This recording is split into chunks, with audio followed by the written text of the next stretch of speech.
It does not matter how many warnings go out about driving drunk. We know that there will be Coloradans who make that choice.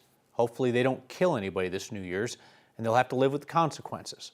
Our Mark Salinger looks at a new approach to prevent someone caught drunk driving once from doing it again. 7 years ago last week, I-70 was shut down near Evergreen on Christmas Eve for a crash that killed 2 people. A drunken high driver lost control of her truck and drove across 3 lanes of traffic, went over the median, and then struck my wife's car. Brett Shaw lost his wife Sancy that night. His daughter was also seriously injured.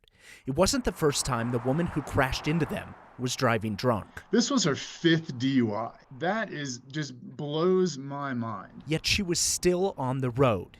Now Brett is trying to stop that from happening ever again. If you can connect with people on a personal level, it becomes real to them.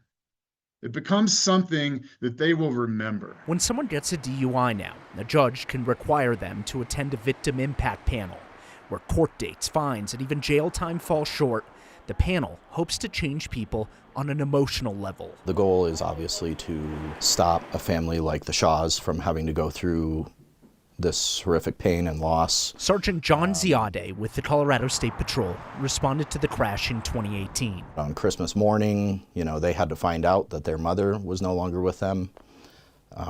Almost a decade later, he sits on the panel with Brett. Yeah, and that was pretty tough. For him to be able to talk about it and be willing to do these types of things is a tremendous strength. And it gives them an opportunity to really hear from the victims and survivors what that experience looks like. The panel is organized by Mothers Against Drunk Driving. Rebecca Green is the director. I think when you hear MAD, you assume that you're going to get yelled at for 2 hours when you come to these panels, and that's the opposite of what's happening. Colorado's drunk driving deaths are stubbornly high, but maybe something as simple as hearing a story, Brett's story, can help save a life. This is something that I can do to honor Sancy, and something I think that it could be positive that can come from this tragedy.